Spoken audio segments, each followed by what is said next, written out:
सरकार परिवर्तन के बाद लगातार बिहार के मुख्यमंत्री और उनके सरकार में शामिल मंत्रियों के द्वारा बार बार जांच कराने का धमकी भरा बयान हम लोगों ने सुना। जांच होनी चाहिए, जांच का कौन विरोध कर रहा है, इस बात का सबूत आपके सामने मैं रख रहा हूँ।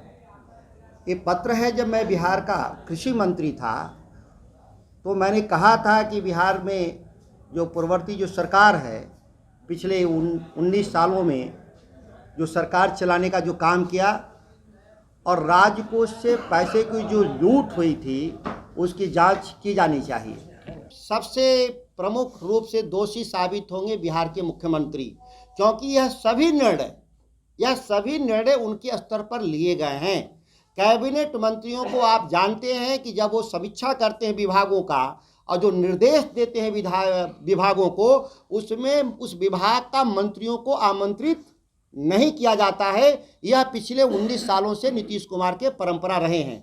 जब विभागीय आदेश सीधे मुख्यमंत्री दे रहे हैं तो स्वाभाविक है कि उसकी सारी रिस्पॉन्सिबिलिटी माननीय मुख्यमंत्री की है। यह सारे दोष माननीय मुख्यमंत्री पर जाएंगे। हमने पिछले 1 साल में विभिन्न जिलाओं का दौरा कर करके करीब 2 दर्जन हम किसानों की सभा किए हैं। हम लोगों की बातचीत, बिहार के किसानों की सहमति बन रही है कि हम पटना के तरफ जाएंगे अपनी मांग को लेकर के।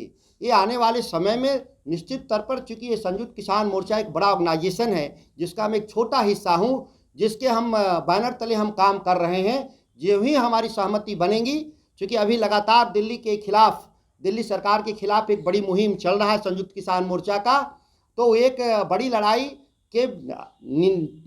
के साथ ही बिहार की भी लड़ाई लड़ी जाएगी। लेकिन वही मैं कह रहा हूँ कि अगर ये विभाग के ही लोग जांच करेंगे, बिहार की सरकार ही जांच करेगी, तो फिर अपनी सरकार अपने खिलाफ क्या जांच करेगी? पिक एंड चूज पॉलिसी लाएंगे, अपने लोगों को बचाने का काम करेंगे और कमज़ोर लोगों को फंसाने का काम करेंगे। बालिका गृह कांड के बड़े अभियुक्त बच गए। सृजन कांड में जो शामिल लोग थे, जो 3000 करोड़ रुपए का हेरा फेरी, कहीं है चर्चा आज बिहार में?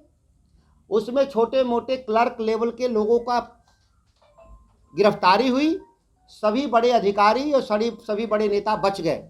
तो मैं मांग करता हूं कि आप इस मामले को, थर्ड पार्टी का मतलब समझ रहे हैं, राज्य के बाहर होता है, और थर्ड पार्टी का मतलब होता है सीबीआई भी होता है।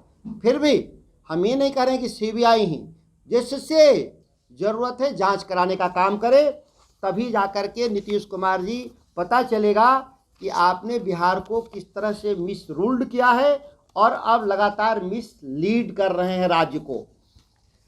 जो 3,10,000 करोड़ का ये दावा करते हैं, उस 3,10,000 करोड़ में कृषि क्षेत्र में केवल, ध्यान दीजिए, कृषि रोड मैप है, और कृषि क्षेत्र में या कृषि क्षेत्र से संबंधित क्षेत्र, वो गन्ना हो, सहकारिता हो, या पशु एवं मत्स्य पालन हो, या इस तरह के डिपार्टमेंट जो कृषि से संबंधित विभाग हैं, उसमें मात्र बजट का 28%, 3,10,000 करोड़ में मुश्किल से 1,00,000 करोड़ का निवेश कृषि क्षेत्र में है।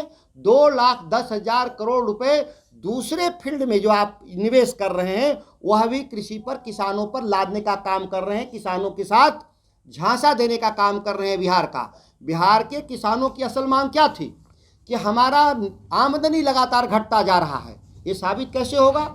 आप राष्ट्रीय औसत पे देखिए, जो बजट पेश किया है सरकार ने, कि राष्ट्रीय औसत प्रति व्यक्ति प्रति वर्ष 1,97,000 है, लेकिन बिहार में कितना है? प्रति व्यक्ति प्रति वर्ष 59,000। मतलब हमसे 3.5-4 गुना ज़्यादा राष्ट्रीय औसत आमदनी है। तो कृषि क्षेत्र में जब हमारी आमदनी लगातार घटेगा तो प्रति व्यक्ति आय घटेगी। इसके लिए मंडी कानून की ज़रूरत थी। मंडी कानून को आज देश के किसान मंडी कानून लागू करने के लिए और एमएसपी को लागू करने के लिए पंजाब हरियाणा के किसान बॉर्डर पे धरना दे रहे हैं। भारत सरकार वार्ता कर रही है कि हम आपकी बात सुनने को तैयार हैं, लेकिन बिहार में की सरकार आज तक मंडी कानून 2006 से समाप्त है, उसको आज तक लागू करने का ये लोग प्रयास नहीं किया।